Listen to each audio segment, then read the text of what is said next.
And she was Evanescence. yes. Or not Freak on a Leash. That's not the song. Oh yeah. But at any rate, Well, it was maybe that record, right? yeah, that album.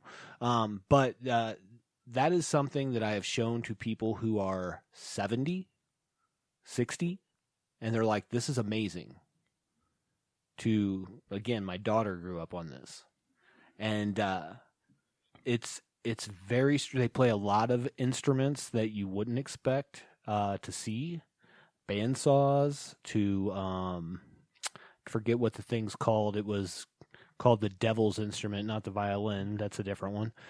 But it was, and actually there was something else that it was called, but it's basically this glass cylinder that you spin and it makes these eerie noises. Huh. And it's the reason, not a theremin, huh? Yeah. No. And the reason it was called that is because the glass was leaded. Oh. So people would get lead poisoning from playing it and they would go crazy. Oh. Dang. But they play that in this. Wow. And they have a full orchestra and they're all wearing like masks.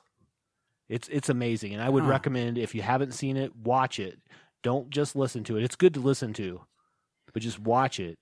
And it's kind of PC, and I think that's why my daughter grew up on it. There's no cursing or anything in it because Not it like was the records, yeah. MTV Unplugged. You know what I mean? They were national. Yeah. But it was really good. Really, probably one of the, and that's saying a lot if I say it's one of the best Unplugs I've ever heard. That's pretty cool because when we were growing up, they were like Nirvana, STP, Pearl Jam, all of those were amazing. Stevie Ray Vaughan. Yeah, absolutely. There's a lot of really good. There's a lot of really good ones out there. This is probably my top. It's hard for me to say my top one because Nirvana Unplugged was right up there. STP Unplugged was probably right up there. It's definitely in my top 4. Nice.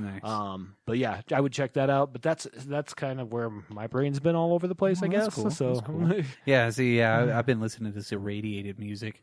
You know, it's like doom, doom, doom, doom. Well, and the Black Panther soundtrack was Kendrick Lamar, who I'm a fan of. So if you're into some little R&B rap kind of stuff, it's good as well. Yeah. No, the soundtrack on that movie was pretty good. Absolutely. Yeah. Well, I guess we're going to wrap it up from the Drop Culture Podcast Studios, unless there's anything else that you might want to mention. That's all I got, man. Well, cool. Just the last kind of little bit of everything. Kind of, if you're looking for a new podcast, listen to the Not For Everyone podcast. Definitely check out. And then you have the Dynamic Duel podcast with the guys out of Denver. They do a good job, and they've been around for a minute. And I know that they even had a name change in their podcast, but I didn't listen to them before then. Yeah, check out Nocturne Noise. That's the one that I'm mentioning right there. I'll definitely be checking that out. I love anything that has to do with music, of course. And if you're on Twitter, or if you're on, hit us up on Twitter, definitely. Twitter, Instagram, anything. Facebook. If you're an Instagrammer, check out the Not For Everyone podcast. Again, on there, they have some funny stuff on there. They have some great stuff. Check out the Kurt Army, because I am sporting my Kurt Army hat today. You are. And if you get a chance to look at all their posts, it's definitely worth it. If you're into anything that we're into, definitely worth it to kind of join the Army if you can. Absolutely. That'll be awesome.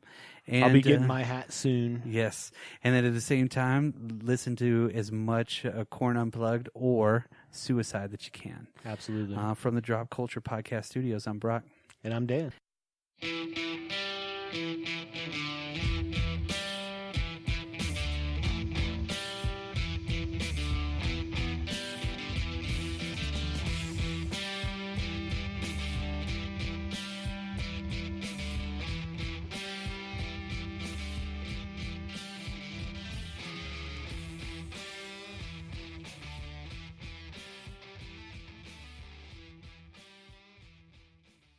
Makes me feel really good inside.